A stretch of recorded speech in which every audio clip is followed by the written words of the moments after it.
Hello and welcome to the Ramblings of a 42-year-old man. Chris Smith here with you today, and we're going to jump into a quick movie review ramble.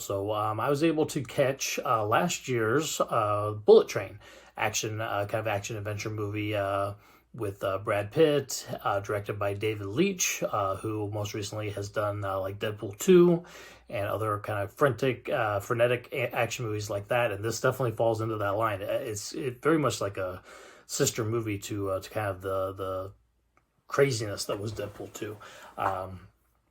That said, the cast of this one is really good. Obviously, you got Brad Pitt kind of in the lead role, but then you got like Joey King, who most recently has been like in 3 kissing booth movies on Netflix that I know my wife has watched. I have not.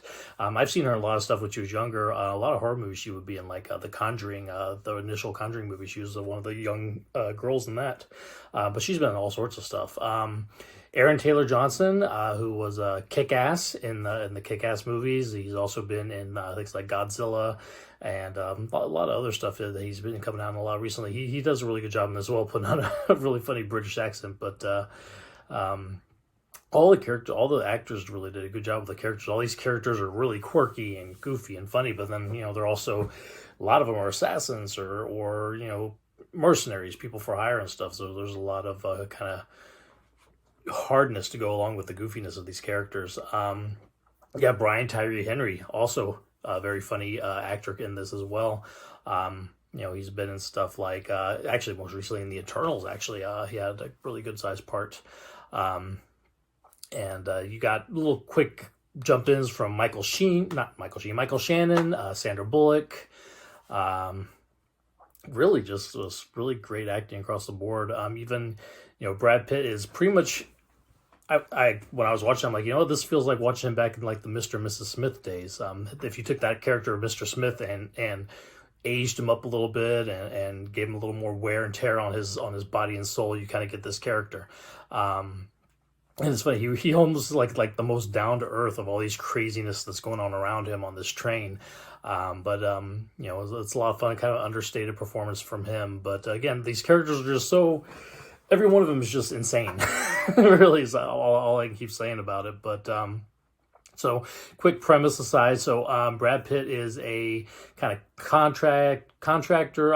You don't know if he's definitely a mercenary. I wouldn't say he's an assassin. It doesn't seem like he's really likes to kill people. It seems like sometimes it happens when he's on the job, but it's not necessarily something he likes to do. And he's been seeing a therapist, and he's trying to get better with his with himself and the things that he's done in the past. And he says that he's like the center of bad luck. And the code name that he has for this job that he gets from Sandra Bullock, who's his handler, is Ladybug, which he takes to mean bad luck.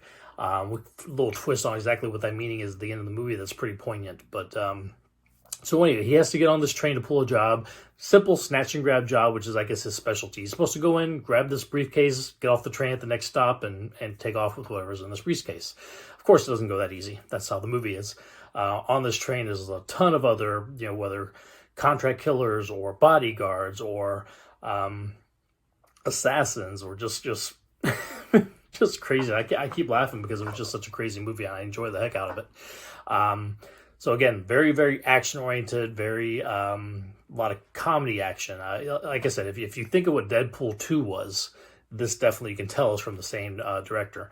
A lot of the same set pieces, a lot of the same action beats with a lot of comedy thrown into it, and just a ton of fun. Aaron Taylor Johnson and Brian Tyree Henry are playing brothers who are kind of bodyguards / assassins, and their banter back and forth is pretty awesome. I'll just keep going to it. The acting was fun. The action was fun.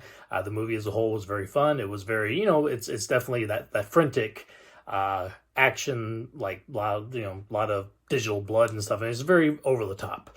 It's not meant to be taken like super seriously. It's definitely supposed to be goofy and fun, and it was. It is definitely rated R. It's not something that I would suggest for younger viewers, but a lot of fun.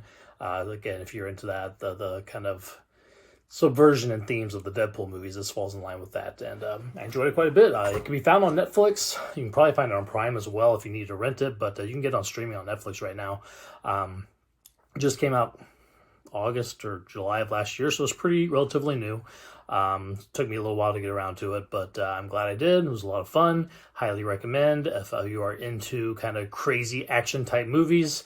If it's a little maybe too hyperactive for some people, but I enjoyed it quite a lot. Anybody my age who maybe has seen Jason Statham's Crank movies, this also very, very similar vibe to those as well.